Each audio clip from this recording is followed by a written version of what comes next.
You are listening to the Healthy Leader Podcast with Traci Fisher, episode number 19.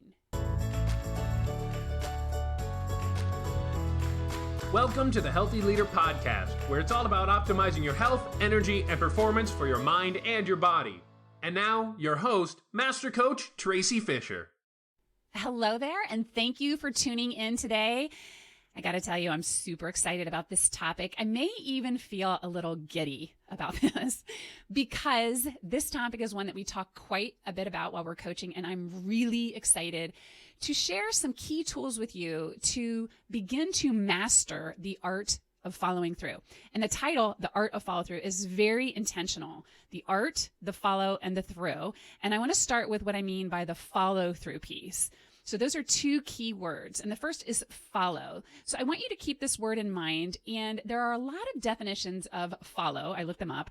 And the one I want you to focus in on is really the creative idea of the game we used to play when we were little, follow the leader.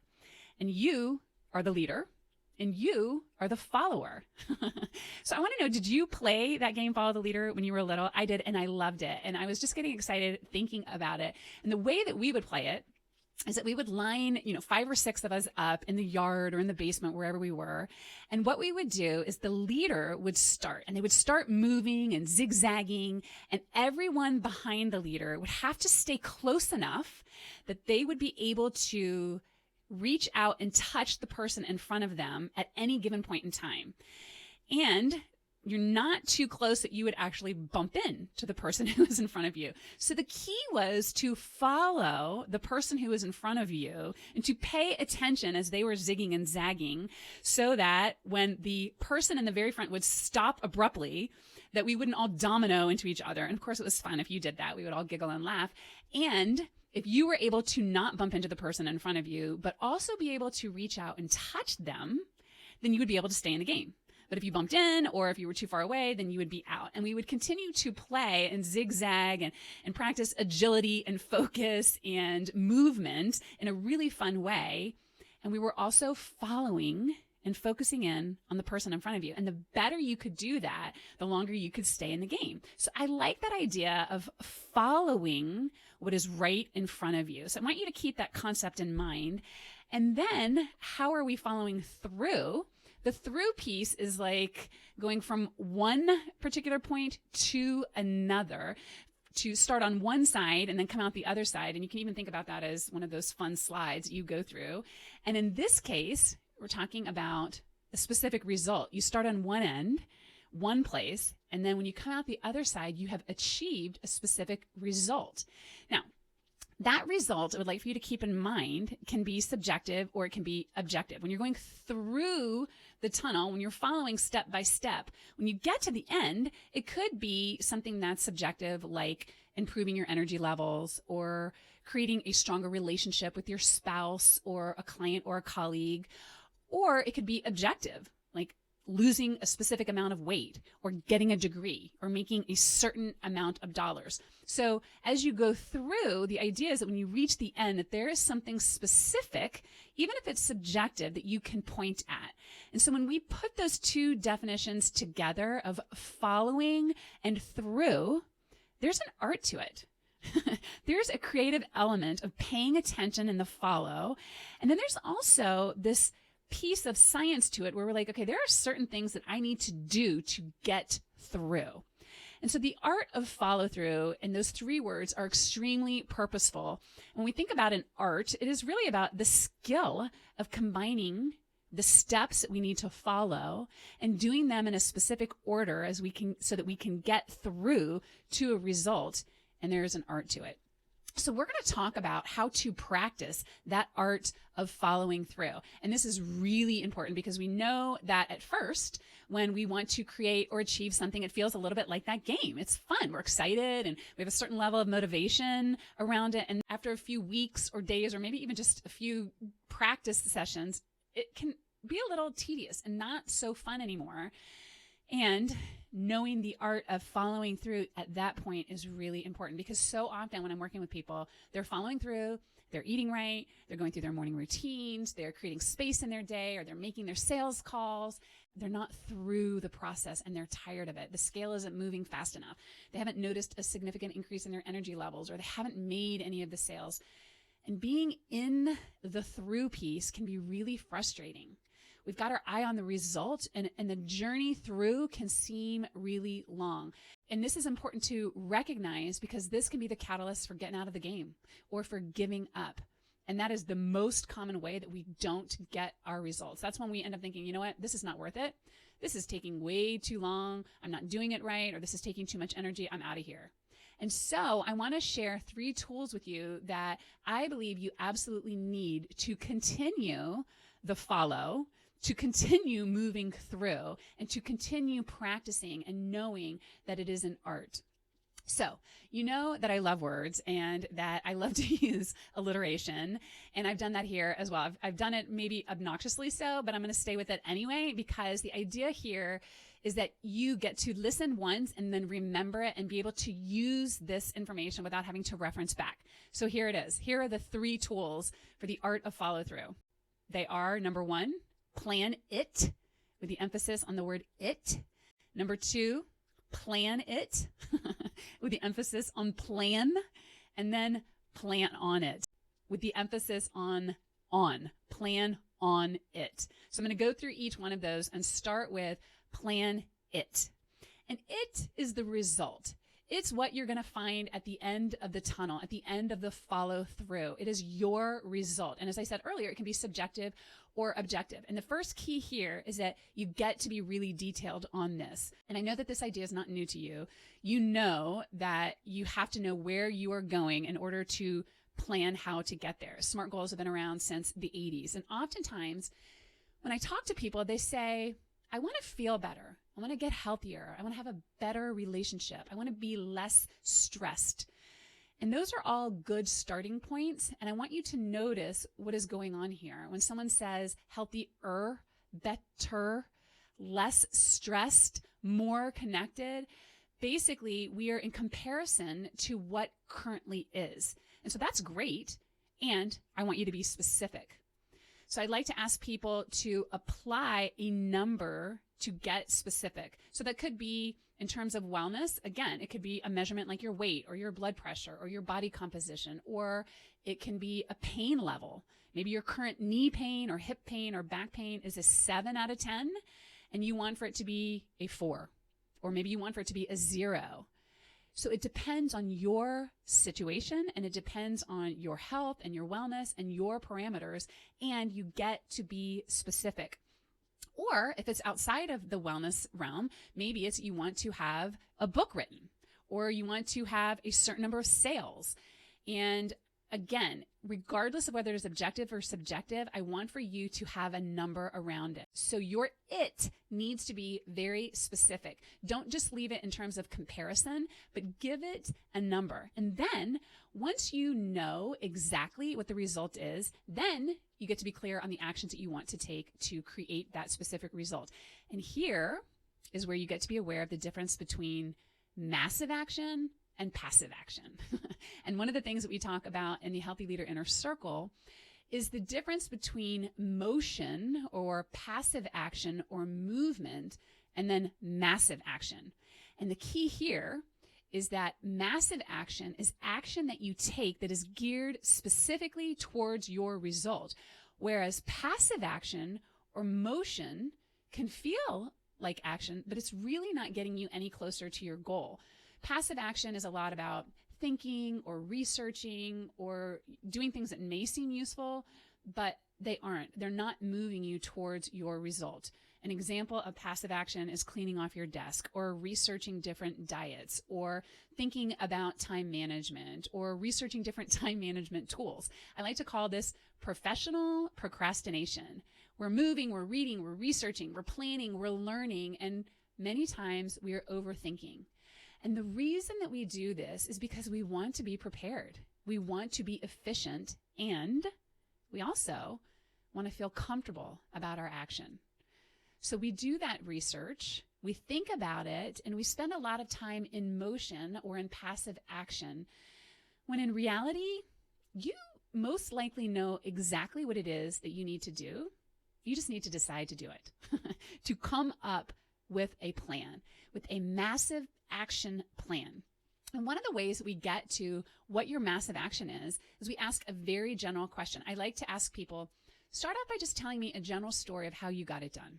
How'd you lose the weight? How did you reach that financial goal? How were you able to create and follow through on a succession plan so quickly?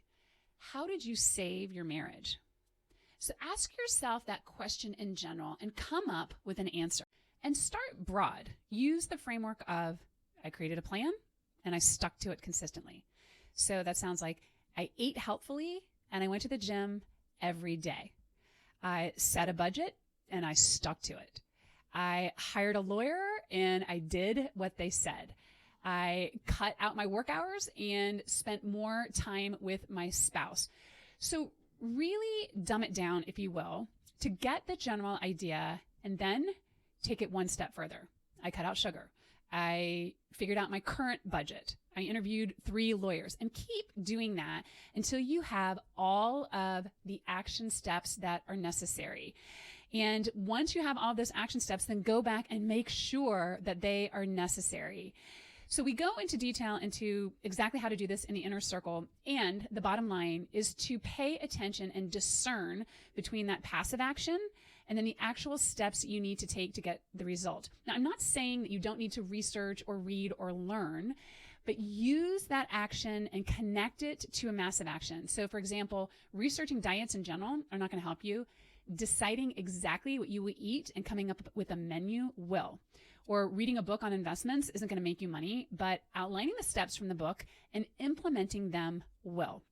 And so that brings us to the second key to the art of following through, and that is the plan it part, with the emphasis on the plan.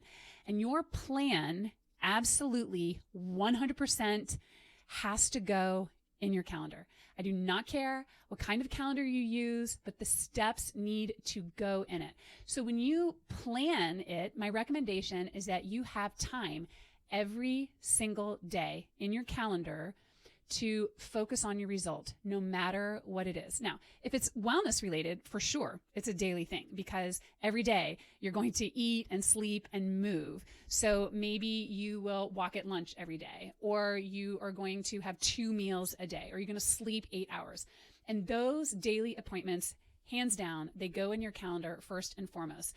And as a side note here, no matter what result I am helping somebody with, we always start with that wellness piece, because when you fuel, rest, and move your body, when you take care of yourself, you are more likely to feel better, have more energy, and to follow through on those other action steps.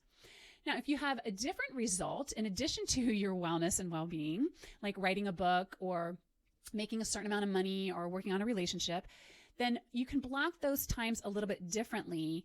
And I still recommend every day that you have time in your calendar at the very least to review the result and what you are focused on. Now, you might block your time differently. So for instance, you may have a date night once a week, or you're going to plan 3 hours on Friday to go through your finances or your bills or your investments or whatever. Or maybe you're going to write for every 2 hours on Monday, Wednesday, and Friday. But every day, I want you to at least read and review the result that you are focusing in on so that we keep it fresh. And the key is to get specific as you're planning your massive action in those time periods. So what I mean by that is we wouldn't just have Friday finances at 2 p.m., but we would also have pay all bills and set a budget.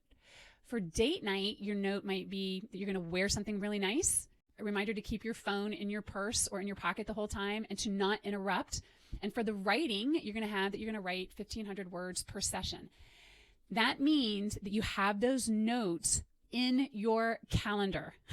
And I know that that can seem like it's a little much, but the thing is that you have it set up and all you have to do is follow it. You just have to do what's written on your calendar. And this is so important because we forget.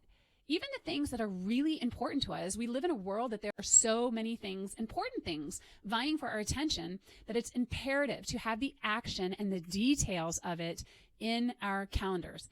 Now, the warning here is to not get bogged down in the type of calendar to use. Every single online calendar has a place for notes. Put it in there. So far we have plan it, meaning that you are focusing your actions so that each step, each follow through is purposefully pointed towards a specific result. And then 2, that those are in your calendar, that they are planned specifically. And then the third key is a mental tool, and I'm calling it plan on it, as in plan on not wanting to follow through. When you look at your calendar and it tells you that it's time to stop working and for you to go get ready for your date with your partner. And I got this example from someone I was working with who was telling me that their relationship had gone a little stale and that they were used to just kind of plopping down on the couch at the end of the day and getting takeout. And she knew that going out and having a date night would be really good for their relationship. And in the past, when she had planned to do it, she just let it slip by. Why? Because it was much easier, much more comfortable to do the same old routine. And she said that when her alarm went off and it was time for her to go get ready and put on something nice, it was totally the last thing that she wanted to do. And her brain would say, you know what? You've had a long day today. You didn't know that this thing was going to be coming up. You can do this another time. You can do it over the weekend. You know what? He probably doesn't really want to do it either. He won't care. And all of this mind chatter would start. And I told her, and I want you to know, that that's totally normal. Because our brains are designed to stay comfortable. It is always going to try and convince you to stay comfortable when you are trying to level up. It will tell you to eat the comfort food, to have the drink, to put off your plan until a later date. And now you'll be ready for it. And that is why this third tool is plan on it. Now, on is an adverb in this case, and its definition is due to take place as planned. And I like this because it can refer to both the resistance that your brain's going to provide and also how you're going to be on it, how you are going to handle that resistance. You're ready for it, and when it shows up, you can be like, oh, hi, there you are. You are right on time. I was totally expecting you. Now, I know that this sounds a little strange, but when you are expecting this resistance, it not only has less power over you, but it almost becomes kind of an old friend of sorts. It's like that distant relative or friend that you don't necessarily love to hang out with, and maybe you don't even really like them, but you tolerate them, you plan for them, you get ready for them, and you know that they're going to be a part of it. And that's what this planning on it is like. You're going to notice it. You know exactly when they're going to be there because it's on your calendar. It's exactly when you made your plan. So you notice that they are there. You notice that there's this urge to not follow through, to not do what you planned. So that's the first part of being on it. You just notice it and you're ready for it. And then the second piece is to follow. You follow your lead. You follow the exact steps that are outlined in your calendar. You look down, you read your steps, you simply turn your focus away from that relative, away from that urge, and do the thing that is right in front of you. You play follow the leader. You shift to what is written down, nothing more and nothing less. Now, this is a meta skill.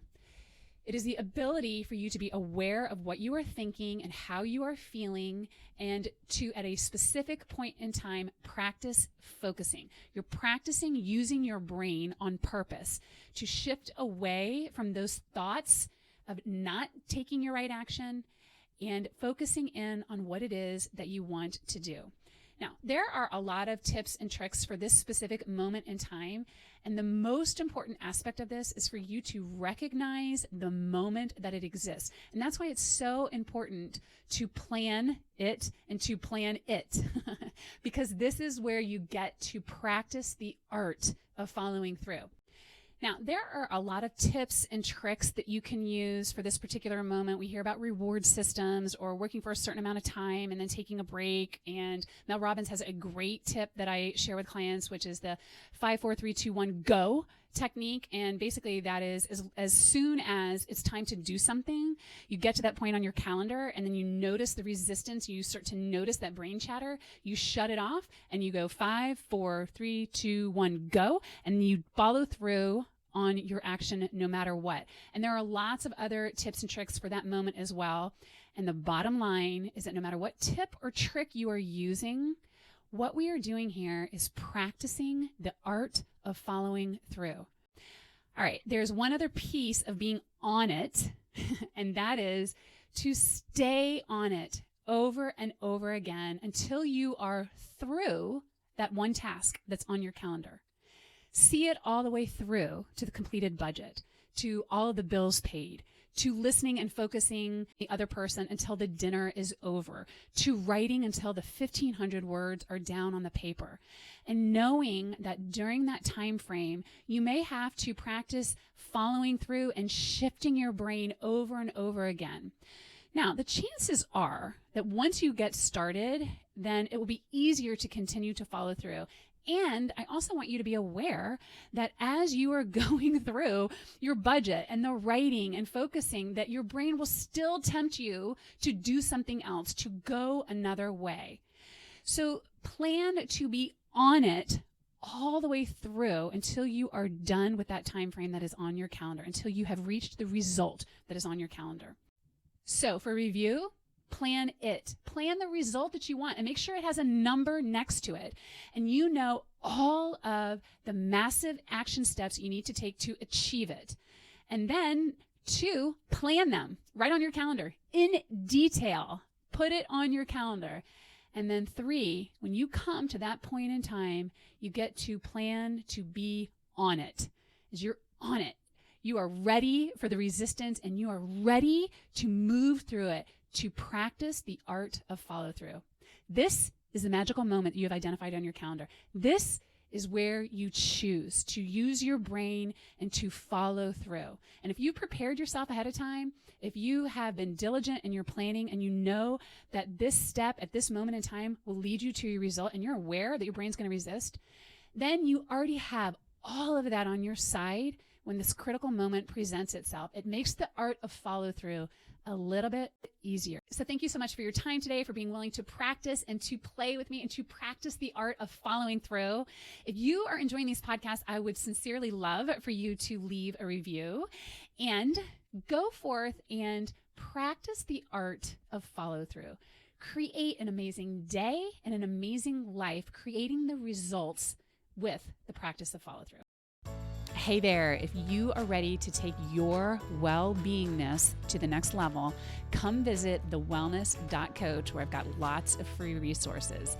And make sure that you type in 𝐓𝐿ness.𝐶oach, not .com, and I will see you there.